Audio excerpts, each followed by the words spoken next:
Hello everyone, welcome back to another video. And before getting started with this video, I want to tell you that there is an interesting announcement at the end of the video. So make sure you watch the complete video. And in today's video, we are going to talk about an important topic. That is, what kind of projects you should add in your resume to make your resume stand out. I'll not just be throwing some random project names at you, but I'll be helping you out to pick up some project categories that recruiters really care about. And we'll also be talking about common mistakes to avoid and how to present your project in your resume in the best way. So let's get started. So before we jump into ideas, let's look what's really a resume worthy project. Here's my idea. A good project shows three things. First is real world problem solving. It solves an actual problem, not just looks cool. Second is tech depth. It should be beyond a YouTube tutorial video. And third is ownership. You led it, you built most of it, or drove the idea. So now let's talk about the categories in which you can make your project. So the first category is API based project. So there are a lot of different APIs that are available publicly. For example, Gemini API, YouTube API, Spotify API, Google Places API, OpenWeather API. So you can use these different APIs to make your project. For example, you can create a crypto tracker which uses a public API to fetch current cryptocurrency prices, and then maybe you can make some dynamic charts and tables to track the price changes. And these kind of projects shows that you can work with public APIs, handle incoming data and dynamic UI. Okay, so the second category in which you can make your project is real world problem solving project. So I remember I built a personalized travel itinerary generator which took user preferences like their source city, destination city, their budget, the number of days they are traveling, and then it generated a day-wise travel itinerary for them.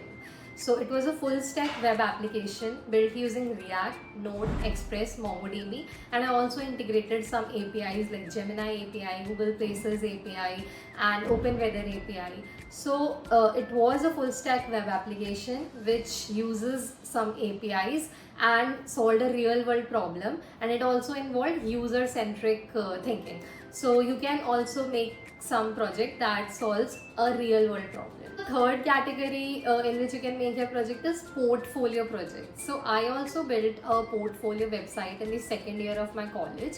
So you can also make some good looking responsive web application where you can add your skills, your resume, your projects. So this kind of project will help you to analyze your personal growth.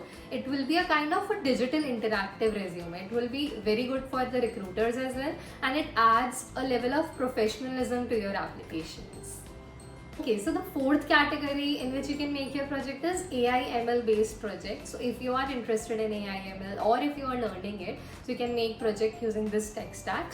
And one good project example is you can make a resume relevance checker. So what it does is it takes a resume, parses it, and then matches it with the job description, and then gives a matching score based on some NLP techniques. So it is a very practical and career focused project, and this project shows your understanding in NLP techniques, classification and model inference, and you can make it using Flask and Scikit-learn.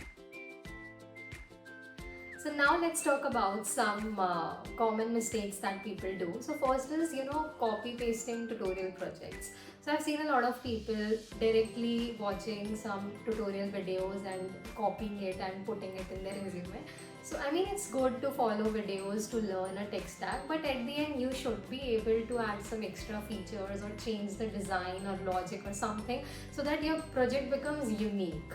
Second is not deploying the project. So there are a lot of platforms where you can deploy your projects, Render, Netlify, Vercel to name a few. So deploy it even if it's basic. Third is not adding a README file or having a poor documentation. So when people add their GitHub links to their resume, they don't usually, have a README file. So it's not necessary that every time recruiter goes to your website and see all the features and everything. So if you have all the things documented at one place, it would be best, and you can also add or include some screenshots of your project. And fourth is creating overly simple or basic projects. So now creating a basic to-do app will not cut it anymore. So make your projects unique or that solves some problem, add some routing or APIs. About how to present your project in resume. So while adding your project to your resume, make sure it answers four simple things. First is what kind of problem is it solving? Second is what tech stack you have used. Third is what did you do in this project, whether it was a solo project or you led the team or you were a team contributor. And fourth is include some live demo or GitHub link. So here is an example of how you can present your project in your resume. At the end of the day, your project are your personality in code. So make projects that solve some real problem and that you're proud of and that help someone, even if it's just you. So now talking about the announcement I told earlier. So I'm moving to Hyderabad for my full-time job. So I've planned some amazing content. So there are some amazing vlogs and new videos that will be coming out soon. So stay tuned. And if this video helped you in any manner, please give it a like, subscribe to my channel, and if you have any questions, feel free to ask them in the comment section. Bye bye. We'll meet in the next video.